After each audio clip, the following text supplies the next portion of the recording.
Assalamualaikum warahmatullahi wabarakatuh. Halo teman-teman semua, perkenalkan. Saya Sabrina Desini Hidayat dengan NIM 6473078. Saya dari kelas 646B01.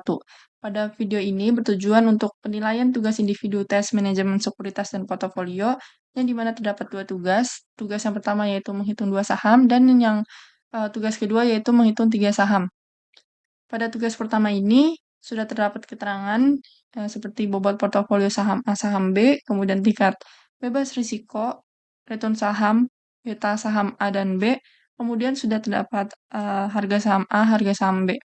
Nah, di sini kita akan menghitung return realisasi masing-masing saham, kemudian return rata-rata saham A dan B, kemudian risiko atau standar deviasi masing-masing saham, kemudian return dan risiko atau Treynor rasio, kemudian sub rasio atau Treynor rasio, dan yang terakhir yaitu interpretasi kinerja portofolio. Di video ini saya akan menjelaskan bagaimana caranya dan juga interpretasi secara langsung.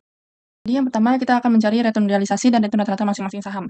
Di sini cara mencari return realisasinya yaitu sama dengan harga saham dari periode pertama ini, kemudian dibagi dengan yang di atasnya, kemudian kita kurangi 1. Enter.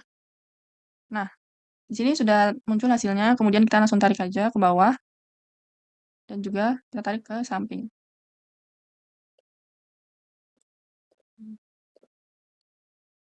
Nah, seperti ini. Kemudian kita cari rata-ratanya, yaitu sama dengan average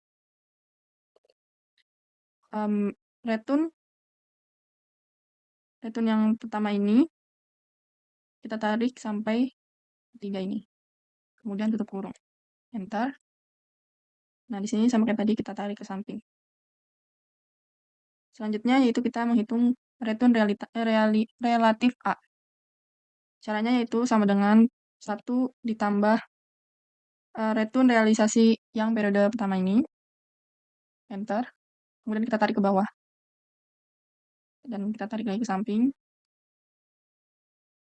Tarik ke bawah. Nah, di sini sudah ada hasilnya ya. Kemudian kita lanjut untuk menghitung 1 per N-nya. Di sini 1 dibagi dengan kita bagi dengan 3 karena di sini terdapat 3 periode. Itu. Sorry, belum sama dengan 1 dibagi enter. Nah, kemudian kita cari di sini expected return-nya yaitu caranya sama dengan produk. Kemudian return relatif A kita tarik sampai ke bawah ini sampai 3. Kemudian tutup kurung. Enter. Kemudian tarik lagi ke samping. Nah, untuk return geometrinya yaitu sama dengan return yang di atas ini, yang tadi, expected return, kemudian dipangkatkan dengan 1 per N-nya. Kemudian kita kurangi 1. Terus enter. Nah, kemudian return geometri yang B-nya itu sama seperti tadi caranya, sama dengan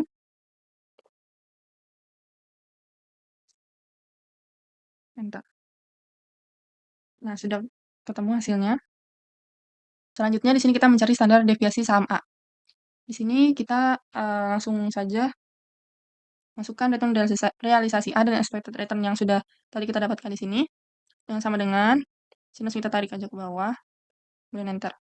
Nah, expected return-nya saham A itu tadi adalah 2,60%. Sorry, di sini kita sama dengan, kemudian enter. Nah, ini dijadikan desimal ya. Kemudian kita hitung.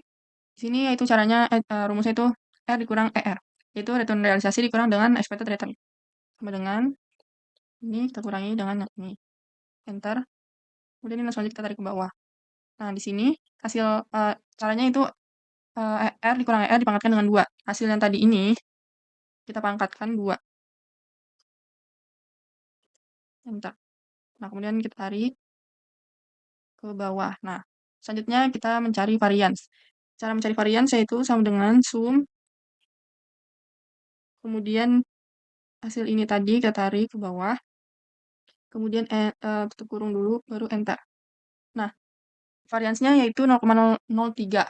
Selanjutnya kita mencari standar deviasinya, yaitu caranya adalah sama dengan varians yang tadi ini, kita pangkatkan dengan 0,5. Kemudian kita klik enter. Nah, di sini kita sudah dapat standar deviasinya itu 5,47%. Jadi, berdasarkan hasil perhitungan, saham A itu memiliki expected return-nya itu sebesar 2,60%, dan standar deviasinya itu sebesar 5,47%. Nilai standar deviasi yang nilai standar deviasinya ini lebih besar dari expected return, berarti menunjukkan kalau return saham A ini cukup berfluktuasi, sehingga memiliki tingkat resiko yang relatif tinggi. Artinya itu, peluang memperoleh keuntungan lebih besar disertai dengan resiko kerugian yang juga lebih tinggi pada saham A ini. Nah, kemudian kita di sini mencari standar deviasi saham B. Caranya itu sama seperti yang A tadi. Di sini kita masukkan dulu return relatif B-nya. Kemudian expected return-nya yang B yaitu 3,23. Bentar.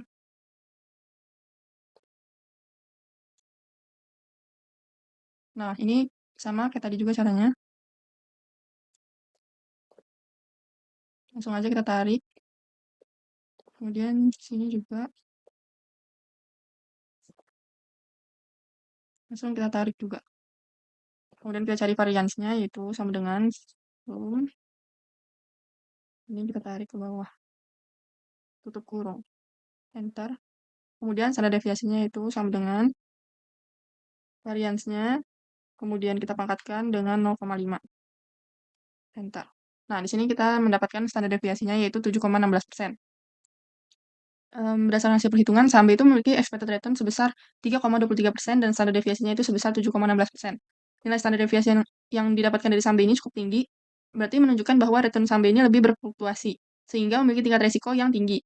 Nah, meskipun menawarkan expected return yang lebih besar dibandingkan dengan saham A, saham B ini juga memiliki resiko yang lebih besar karena ketidakpastian return yang lebih tinggi, seperti itu.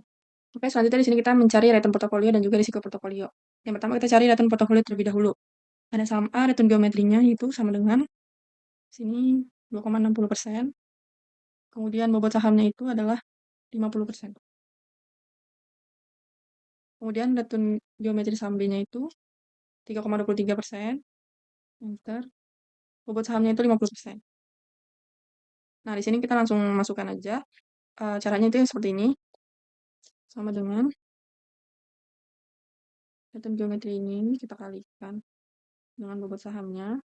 Kurung, kemudian tambah, kurung lagi. Return yang B kita kali dengan bobot B. Kemudian tutup, enter.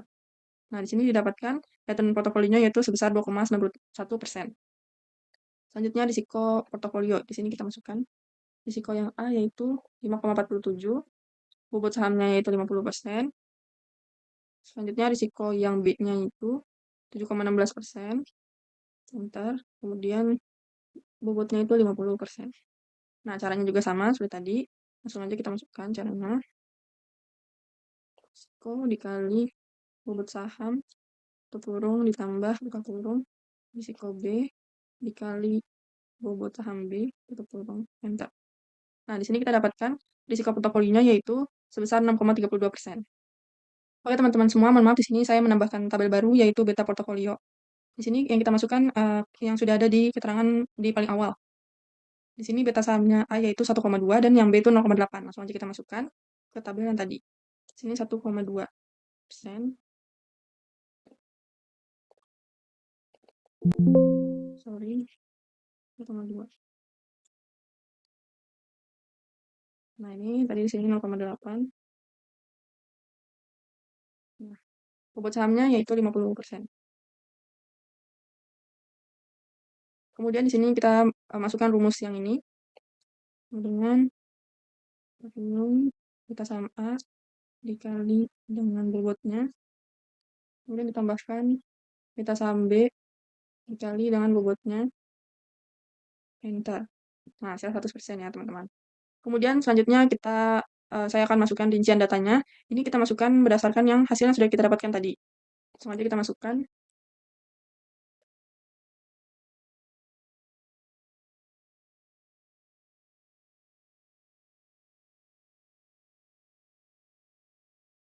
Sini return marketnya yang sudah ada di keterangan. Nah, return market atau return pasar yaitu 10%, dan juga tingkat bebas risiko atau RF-nya, risk free-nya yaitu 4%. Kita masukkan aja langsung di sini tadi 10%. kemudian display-nya 4%. Nah, selanjutnya return portonya yang tadi kita dapatkan yaitu 2,91. Risikonya, beritanya. Nah, ini sudah kita dapatkan semua, sudah kita masukkan semua. Selanjutnya kita menghitung Sharpe rasio sahamnya dan juga trainor. Untuk Sharpe rasionya, caranya yaitu return portofolio dikurang risk-free dibagi dengan risiko portofolio. Sama dengan buka kurung return portonya dikurangi dengan risk-free-nya, tutup kurung dibagi dengan risiko portofolio. Enter. Nah, di sini kita dapatkan untuk Sharpe rasionya yaitu minus 17,20%. Selanjutnya trainor itu caranya adalah return portofolio dikurang risk-free dibagi dengan beta portofolio. Sama dengan return portofolio dikurang dengan risk-free, tutup kurung, dibagi dengan beta portofolio. Enter. Nah, hasilnya min 1,09%. Interpretasi kinerja portofolionya adalah berdasarkan hasil perhitungan, portofolio memiliki expected return sebesar 2,91%, dengan resiko atau standar deviasinya itu sebesar 6,32%. Hal ini menunjukkan bahwa portofolio itu mampu memberikan tingkat keuntungan yang diharapkan sebesar 2,91%, namun disertai dengan tingkat risiko yang lebih tinggi yaitu 6,32%. Selain itu, dari nilai Sharpe rasio sebesar minus 17,20% dan tenor rasio saham sebesar min 1,09% menunjukkan bahwa kinerja portofolio itu belum optimal. Nilai rasio yang negatif mengindikasikan bahwa return portofolio masih lebih rendah dibandingkan tingkat bebas risiko atau risk-free, sehingga investor tidak memperoleh kompensasi yang memadai atas risiko yang ditanggung. Jadi kesimpulannya, portofolio yang dibentuk belum menunjukkan kinerja yang baik karena tingkat pengembaliannya belum mampu mengimbangi risiko yang dihadapi. Oleh karena itu, investor perlu mempertimbangkan kembali komposisi portofolio agar dapat menghasilkan return yang lebih tinggi dengan tingkat risiko yang lebih efisien. Oke teman-teman semua, di sini kita lanjut tugas yang kedua yaitu menghitung 3 saham. Dengan keterangan yaitu tingkat bebas risiko atau RF-nya 4%, return pasarnya atau RM-nya 10%, beta saham A-nya 1,2, beta saham B-nya 0,8, C-nya 1,0. Nah, di sini kita diminta untuk menghitung return dan risiko masing-masing saham, menghitung korelasi dan covariance antar saham, membentuk beberapa kombinasi portofolio, menggambar efisien frontier, kemudian menentukan portofolio optimal, mengevaluasi kinerja saham, tenor, dan Jensen Alpha, dan yang terakhir yaitu memberikan keputusan manajerial investasi. Sebelumnya di sini saya menambahkan 2 saham lagi. Jadi di sini ada 2 bobot maksudnya. Jadi di sini ada 5 bobot. Penambahan bobot ini berguna untuk mempermudah perhitungan. Nah, di sini kita mencari atau menentukan return, risiko, dan covariance terlebih dahulu. Nah, di sini kita mencari returnnya sama seperti yang tugas pertama tadi, yaitu caranya sama dengan harga saham tahun pertama dibagi dengan tahun ini B. Harusnya yang A dibagi dengan tahun yang awal, terus kemudian dikurangi 1. Enter. Nah, di sini kita geser ke bawah, kemudian ini kita geser ke samping. Nah, di sini kita geser lagi ke bawah. Oke. Nah, untuk menentukan return rata-ratanya, sini kita pakai sama dengan average. Kemudian return yang ini sampai bawah ini, kurung, enter. Nah, ini lagi kita geser. Oke. Nah, kemudian untuk yang variansinya caranya adalah sama dengan par. Ini. Lalu yang return ini sampai yang bawah ini tutup, enter. Kemudian sini kita geser. Nah, untuk mencari standar deviasi, caranya yaitu sama dengan SQRT, buka kurung, variance, tutup kurung. Sorry. Oke, udah ya. Kita jadiin persen. Nah, di sini kita geser. Nah, dapat. Selanjutnya kita cari covar. Sorry, di sini kita tarik 2 kali lagi deh. 1. Sama 1 lagi. 1 lagi. Nah, kemudian di sini kita cari covarnya. Covar AB-nya. Dulu sama dengan covar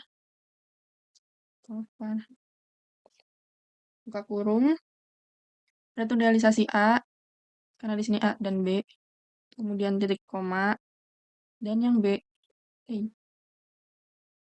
Nah, tutup kurung, enter. Kemudian ini A dan C, sama dengan covar A dan C. A, titik koma, C. tutup kurung, enter. Lagi, buka kurung ini yang B dan C. B, titik koma, dan C. Kodok, tutup kurung, enter.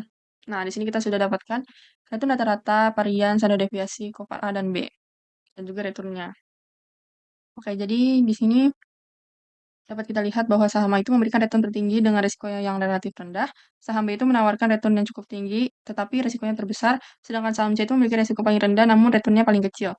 Nah, dari sisi diverifikasi, kombinasi A dan B ini, atau B dan C ini lebih menguntungkan karena memiliki covariance negatif yang dapat membantu menurunkan risiko portofolio. Seperti itu. Oke, teman-teman semua, di sini kita lanjut untuk mencari kombinasi portofolionya. Sebelumnya saya menambahkan bobot yang keempat dan kelima. Nah, di sini penambahan bobot ini berguna untuk membuat efisien frontiernya ini. Di sini pada bobot yang keempat, pada saham A-nya saya tambahkan 70%, saham B-nya 15%, saham C-nya 15%.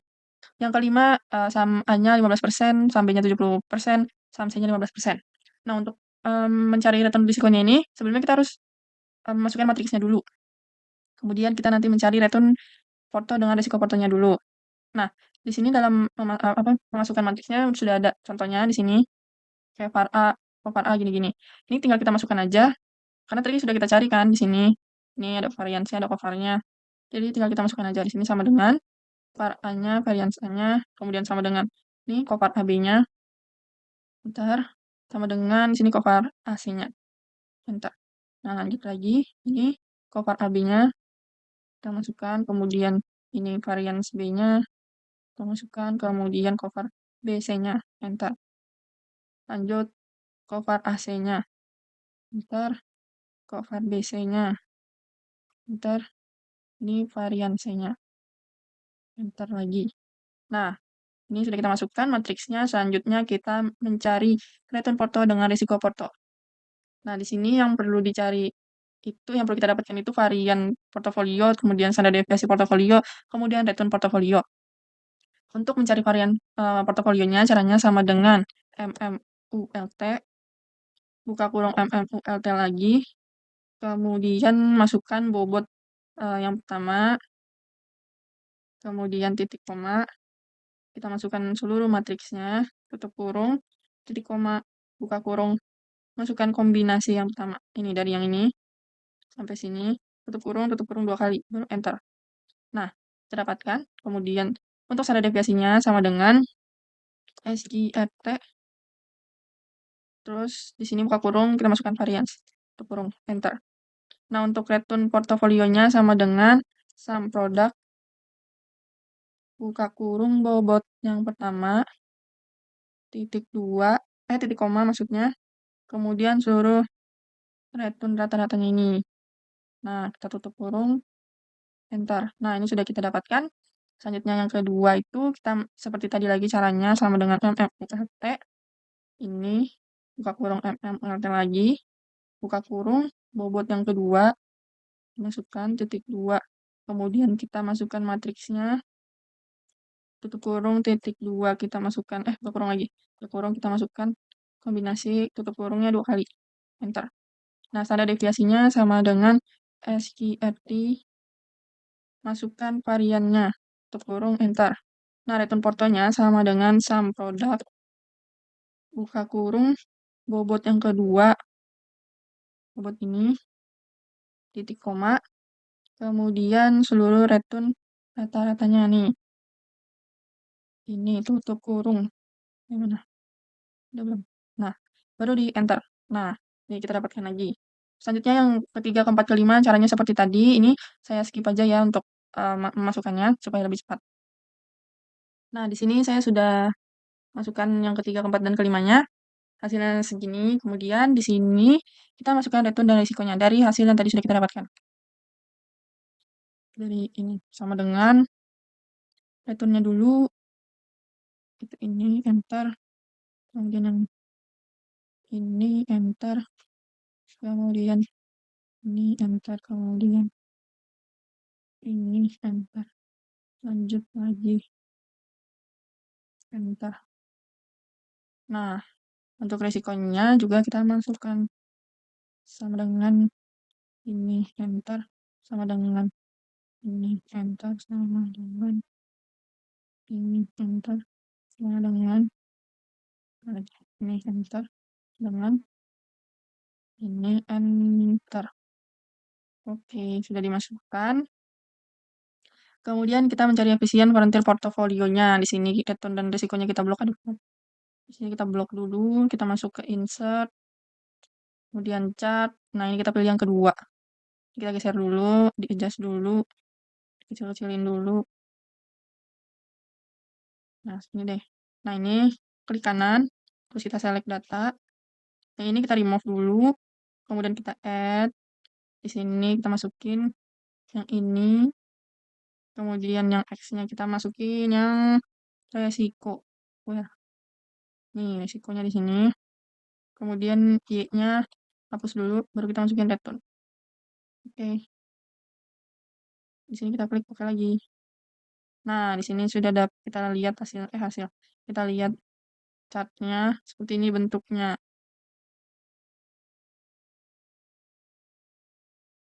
Nah, dari kurva ini kita lihat yang paling memungkinkan itu ada di P1, P4, dan juga P5. P1 yang ini, kemudian, sorry. Yang ini, P1 tuh yang ini ya, teman-teman. Ini P1. Kemudian yang ini, itu yang P4, dan ini P5-nya. Nah, kita ambil yang itu. Di sini kita masukkan P4-nya, P1-nya, P5-nya. Dengan P4-nya, ini, enter. Oke, lagi P1-nya. Yang ini, enter.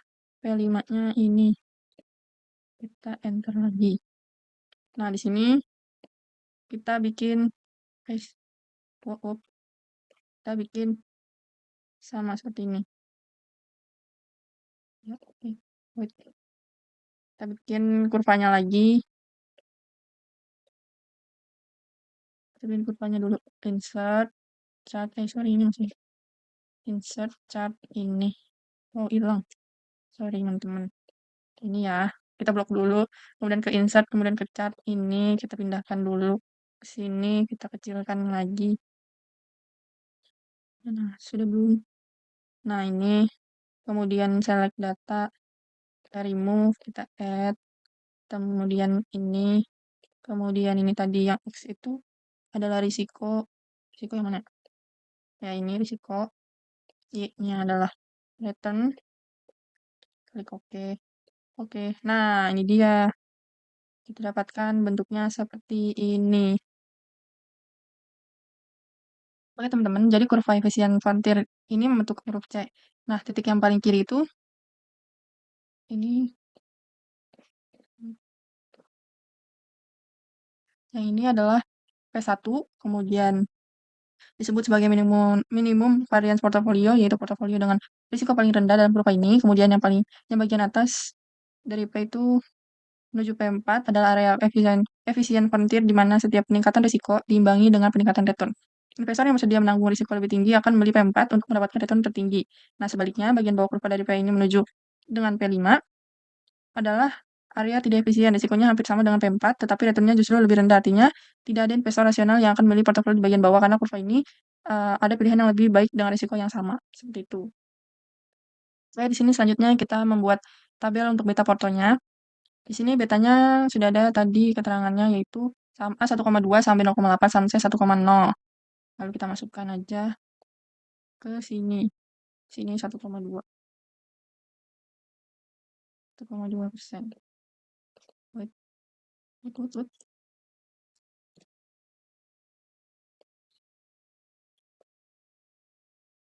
Kemudian bobot saham A-nya itu 40%. Tadi beta untuk saham B-nya itu 0,8%. Jadikan persen dulu. Kemudian dia punya bobot sahamnya itu 40%. Betanya itu 1,0 tadi. Nah, kita jadikan persen. Kita majukan. Kemudian bobot saham C-nya itu 20%. Nah, di sini kita masukkan rumusnya ini. Sama dengan WA dikali ini Ini sama kayak yang tugas pertama tadi. Caranya tinggal dimasukkan saja. Sorry. Oh, ini. Dikali. Nah, kita dapatkan betanya itu 100,00%. Kemudian di sini kita lanjut, kita masukkan rincian datanya terlebih dahulu. Beta saham A-nya itu tadi ini. Wait ya. Sama dengan ini, enter. Beta saham B-nya sama dengan ini, enter. Beta saham C-nya sama dengan mana? Ini, enter. Makanya kan. Kemudian return marketnya berapa tuh tadi dia? Nih 10%, risk-free-nya 4%. 10%, risk-free-nya 4%. Kemudian return portonya berapakah? Mana ya? Mana sih tadi? Di sini returnnya yaitu ini, sama dengan ini, enter. Kemudian yang ini sama dengan ini, enter. Oh, 3. Nah, beta portonya itu yang tadi. Ini dia. Kita pakai sama dengan dulu. Yang tadi. Bentar. Nah, seperti ini.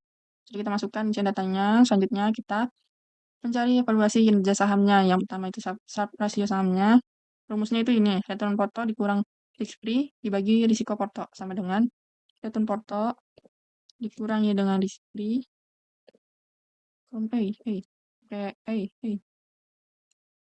Risk free ini mana nih? Ini pakai buka kurung dulu. Kemudian ini tutup kurung dibagi dengan risiko portonya. Kemudian di enter. Nah, kemudian kita lanjut mencari Treynor rasio sahamnya. Rumusnya return porto dikurang risk free dibagi dengan beta porto. Sama dengan return portonya dikurang risk free-nya.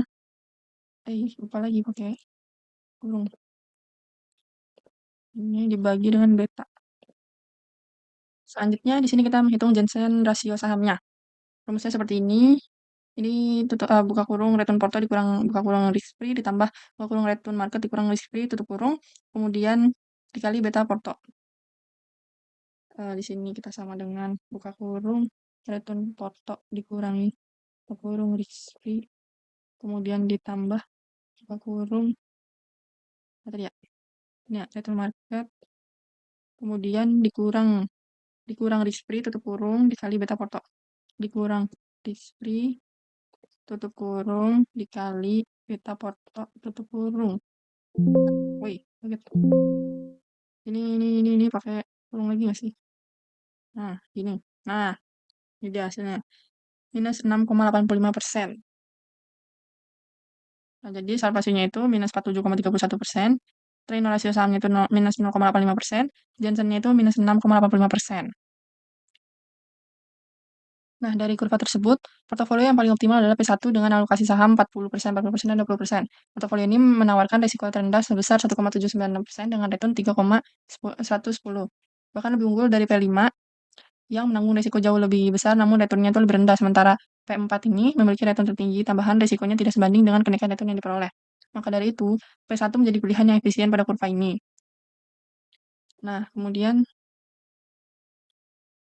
setelah portofolio optimal tersebut diperoleh, kemudian langkah berikutnya evaluasi kinerja saham.